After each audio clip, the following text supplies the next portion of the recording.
Le 3 juin 26.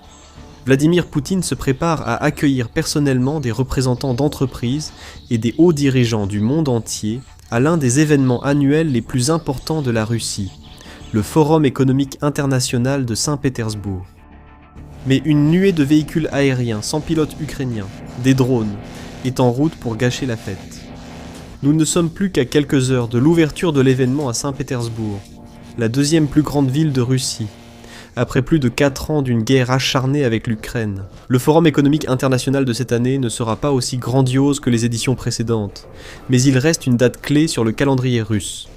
C'est une occasion pour le Kremlin de renforcer ses relations avec le Sud global et d'exhiber ses muscles économiques affaiblis, mais pas entièrement brisés, au reste du monde. Et les participants seront accueillis par nul autre que le président du pays lui-même.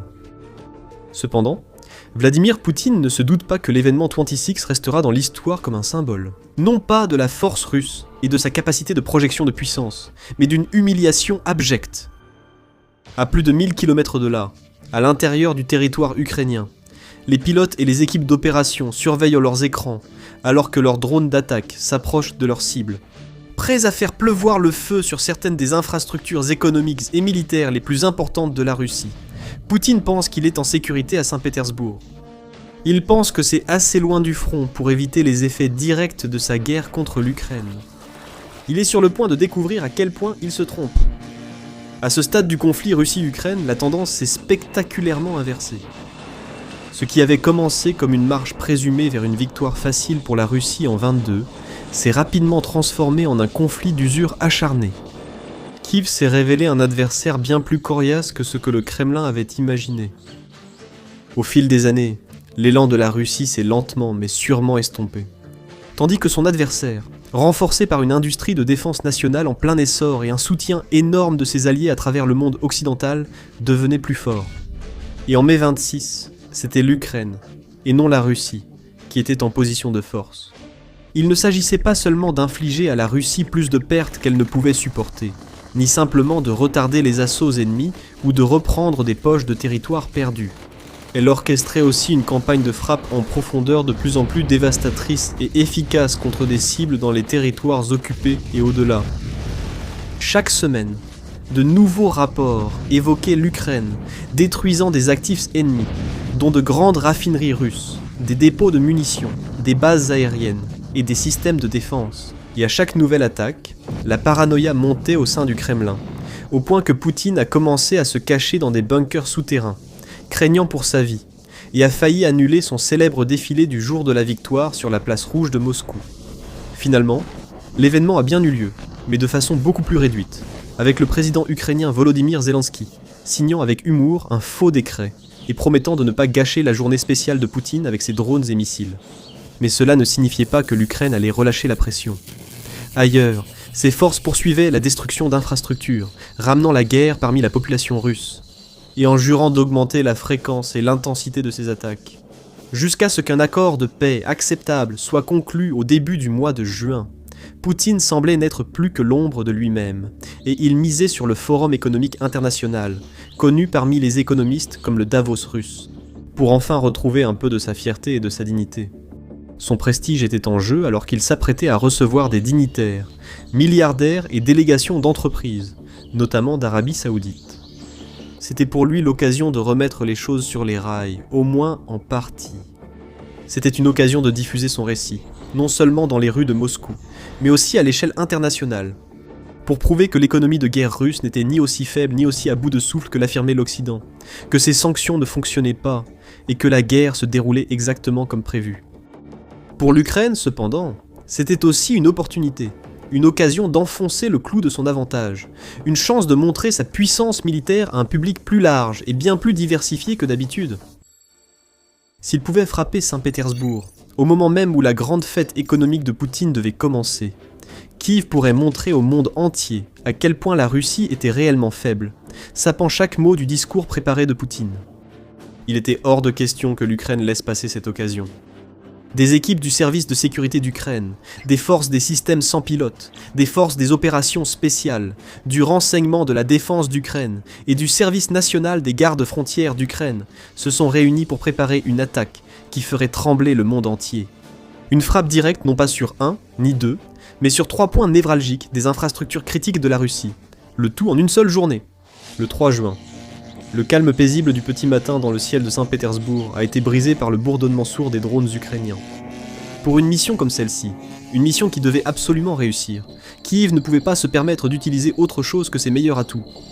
Même si les forces de défense n'ont pas confirmé quels drones ou tactiques ont été employés, des preuves issues de frappes similaires suggèrent l'utilisation possible de modèles comme les FP1 de Firepoint. Développés par une entreprise basée à Kiev, ces drones offrent une portée opérationnelle remarquable allant jusqu'à 1000 miles, combinée à la capacité de transporter des ogives pesant entre 60 et 17 et 118 kg. Ils sont également équipés d'antennes Starlink, ce qui leur permet de frapper leurs cibles avec une précision maximale. Même lorsque ces cibles se trouvent à d'énormes distances des opérateurs de drones. Des drones comme le FP1 étaient nécessaires pour une telle frappe, car l'Ukraine visait une ville à environ 680 miles au-delà de ses frontières. Des drones de courte et moyenne portée ne suffiraient pas. Seuls les meilleurs drones longue portée pourraient réussir cela. Mais la distance n'était pas le seul obstacle pour les planificateurs militaires de Kiev. Il y avait aussi le risque que leurs drones soient repérés en traversant des centaines de kilomètres de territoire russe. Il suffirait qu'un seul radar les repère, et qu'un seul système de défense aérienne s'active pour abattre l'essaim, avant même qu'il n'approche de son objectif. Mais l'Ukraine a appris de nombreuses ruses pour contrer les défenses du Kremlin. Beaucoup de ces drones sont conçus pour produire la plus petite signature possible sur les écrans radars, volant souvent très près du sol, frôlant la cime des arbres et zigzagant de cette manière. Et puis, afin de contourner facilement des systèmes comme le système de défense aérienne S-400 l'Ukraine, c'est aussi de plus en plus appuyé sur des drones leurres à réaction, qui bien souvent ne transportent aucun explosif. Ou alors seulement de très petites quantités d'explosifs, destinés à saturer les défenses ennemies en leur offrant tant de cibles qu'ils ne savent plus par où commencer, grâce à ces tactiques combinées. En plus, l'Ukraine avait déjà détruit plusieurs défenses aériennes et radars vers Saint-Pétersbourg, créant essentiellement un corridor par lequel ces drones pouvaient voyager en toute sécurité. Les drones de Kiev ont effectué le long trajet jusqu'à la ville autrefois connue sous le nom de Leningrad. Là-bas, les habitants ont sursauté, se sont précipités à la fenêtre et ont filmé la scène avec leur téléphone. Alors que les drones ukrainiens entraient dans l'espace aérien de la ville et fonçaient vers leurs cibles, les défenses aériennes automatisées se sont activées. Les équipages russes tentaient désespérément d'empêcher l'inévitable, mais il était déjà trop tard. Se déplaçant à vitesse maximale et avec leurs cibles verrouillées, les drones d'attaque ont frappé avec une précision chirurgicale les bâtiments et les structures du terminal pétrolier JSC de Saint-Pétersbourg, l'une des plus grandes installations pétrolières de toute la région baltique. S'étendant sur plus de 90 acres et disposant de 21 réservoirs de stockage pour les produits des pétroliers légers et lourds, ce terminal affiche une capacité annuelle de transit de 12,5 millions de tonnes. Il est situé au cœur du grand port de Saint-Pétersbourg, assurant la livraison et l'expédition de pétrole et de produits pétroliers par rail, rivière, route et mer. C'est l'un des nœuds les plus cruciaux de la vaste économie pétrolière du Kremlin, et il est sur le point de s'embraser. Alors que le gouverneur local russe, Alexandre Drozdenko, affirmera plus tard que les défenses aériennes russes ont réussi à abattre 50 drones ennemis. Les vidéos et images de la région racontaient une toute autre histoire. Drone après drone frappait sa cible, chaque impact déclenchant d'immenses explosions tonitruantes qui ébranlaient les fondations même du port et pouvaient être entendues à des kilomètres à la ronde. D'énormes incendies se sont déclarés, avec d'épaisses colonnes de fumée noire et suffocantes s'élevant dans le ciel et masquant le soleil du petit matin. Des habitants paniqués ont rapidement diffusé l'information en ligne, tandis que les autorités annulaient d'urgence les vols à l'aéroport de Polkovo. Et si Poutine pensait avoir vu le pire, il se trompait lourdement. Cette attaque ne faisait que commencer. Au même moment où des drones frappèrent le terminal pétrolier de Saint-Pétersbourg, un autre essaim s'était déjà séparé du reste. Il fonça droit vers une seconde cible, à peine une douzaine de kilomètres de la première, la base navale de Kronstadt. Située sur l'île de Kotlin dans le golfe de Finlande, Kronstadt est sans doute une pièce encore plus précieuse de l'infrastructure du Kremlin.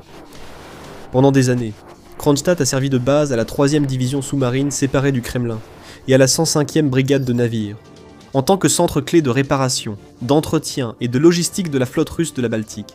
Les navires de guerre, frégates, patrouilleurs et sous-marins russes y viennent pour tout type de travaux. Grâce à des installations comme Kronstadt, la Russie a pu projeter sa puissance en Europe du Nord pendant longtemps.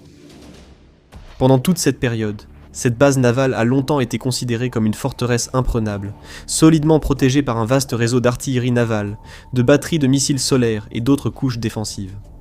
Et à tout moment, il y a généralement plus de 20 navires de combat amarrés dans la zone et aux alentours, ainsi que des dizaines de navires de soutien auxiliaires. Toutes des cibles potentielles du point de vue de l'Ukraine, qui utilise les moyens les plus avancés à sa disposition. Des drones d'attaque optimisés pour le maritime équipés de systèmes de guidage vidéo en temps réel. Les pilotes de drones ukrainiens ont rapidement franchi les défenses extérieures et pénétré le cœur de l'île pour cibler de nombreuses cibles de valeur. Tout comme au terminal pétrolier, les habitants ont rapidement signalé des explosions, des incendies et des nuages de fumée lorsque les drones ont frappé. L'une de leurs cibles était le Boïki, un navire de guerre polyvalent du projet 2030-80, appartenant à la flotte de la Baltique, capable de lancer certains des missiles russes les plus destructeurs.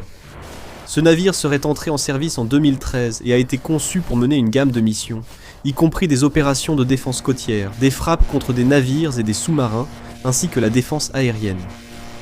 Il affiche un déplacement de 2220 tonnes, une longueur de 342 pieds, un équipage d'environ 100 personnes et une vitesse maximale de 27 nœuds, armé d'un canon de 100 mm, un canon naval de 190 mm, des missiles anti-navires Oural, un système de défense aérienne Redut, un système anti-sous-marin, Packet NK, et même un hélicoptère KA-27. Dans son hangar personnel, ce n'est pas un simple patrouilleur, mais un vrai navire de guerre. Mais il était totalement incapable de contrer l'essaim ukrainien en un clin d'œil, avant même que le personnel au sol ne comprenne ce qui se passait. Les drones ukrainiens ont frappé le Boïki depuis plusieurs directions. Les images satellites et vidéos du quai montraient des incendies et de gros dégâts sur la superstructure du navire. D'autres incendies et explosions ont été signalés ailleurs dans la zone, et il est possible que d'autres navires aient été touchés, endommagés, voire même détruits. Malgré tout, la flotte de la Baltique avait été sérieusement touchée, et les frappes continuaient.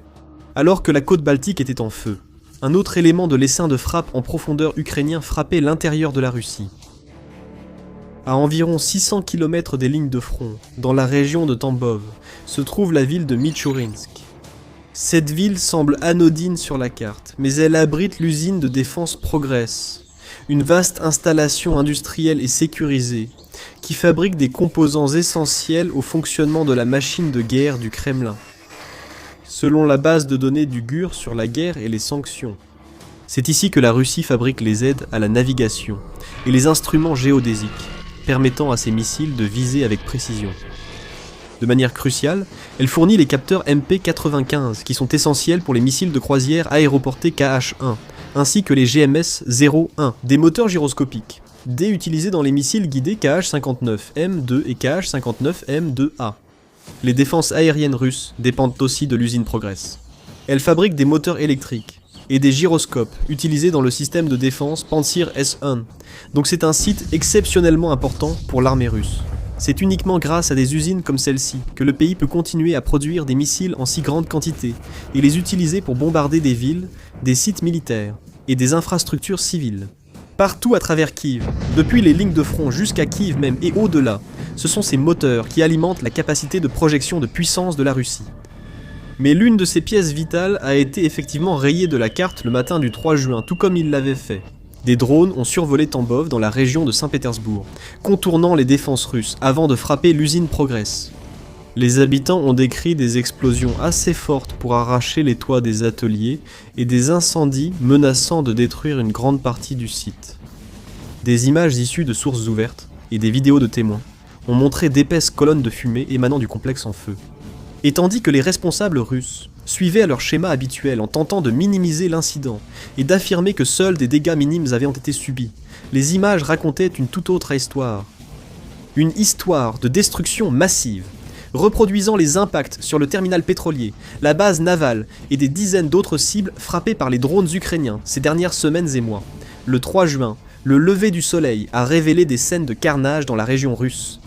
Vladimir Poutine savait que ce serait une grande journée sans en deviner la raison. Il pensait que son forum économique international serait un motif de fierté et de célébration. Au lieu de cela, L'événement a bien eu lieu, mais avec une ambiance audible et palpable de peur et de doute parmi ses éminents participants. Les dirigeants du Kremlin ne pouvaient dissimuler l'événement. La fumée remplissait encore le ciel de la ville. Les explosions et les incendies pouvaient être entendus et vus au loin. L'image de force et de stabilité de la Russie avait été soudainement brisée, sous les yeux de tous, et rien ne serait plus comme avant. Poutine ne pouvait qu'observer et réfléchir à comment retourner la situation à son avantage. Son homologue de Kiev, Volodymyr Zelensky, quant à lui, s'est adressé à sa nation et au monde entier sur les réseaux sociaux, confirmant le succès retentissant des opérations à longue portée du pays et partageant d'autres informations sur leurs effets. Il a salué les sanctions majeures contre l'ennemi et remercié les courageux guerriers de son pays pour leur précision et efficacité dans la quête de paix. Les gros titres mondiaux étaient dominés non par l'événement économique de Poutine, mais par une nouvelle frappe ukrainienne réussie sur le territoire ennemi. L'une des plus grandes et meilleures de son genre, une attaque où 3 cibles, situées à des centaines de kilomètres hors d'Ukraine, ont été frappées court d'eau et gravement endommagées. Le secrétaire général de l'OTAN, Mark Rutte, a confirmé que l'Alliance n'a aucun problème à ce que l'Ukraine frappe des cibles militaires à Saint-Pétersbourg ou ailleurs en Russie, et les forces ukrainiennes ont juré de poursuivre le combat jusqu'à la victoire. Les implications stratégiques plus larges du 3 juin étaient également évidentes pour tous, avec des frappes simultanées sur Saint-Pétersbourg et Tambov. L'Ukraine avait prouvé qu'elle disposait de toute la technologie, de réseaux de renseignement efficaces et de la détermination tactique pour projeter sa puissance où elle le souhaite, aussi bien dans les régions occupées qu'au cœur de la Russie. Cela a démontré que la distance ne mettait plus le Kremlin à l'abri, et que même les infrastructures supposées sûres ne l'étaient en réalité pas du tout. L'Ukraine a également envoyé un message à Poutine, qu'il n'y avait nulle part où il pouvait se cacher, nulle part où il pouvait se replier, nulle part où il pouvait espérer être en paix. L'Ukraine avait déjà mené des attaques audacieuses au cœur du territoire russe. Regardez la vidéo à l'écran pour découvrir comment l'Ukraine a détruit des avions nucléaires valant des millions avec des drones coûtant quelques milliers de dollars. On se retrouve sur le prochain champ de bataille.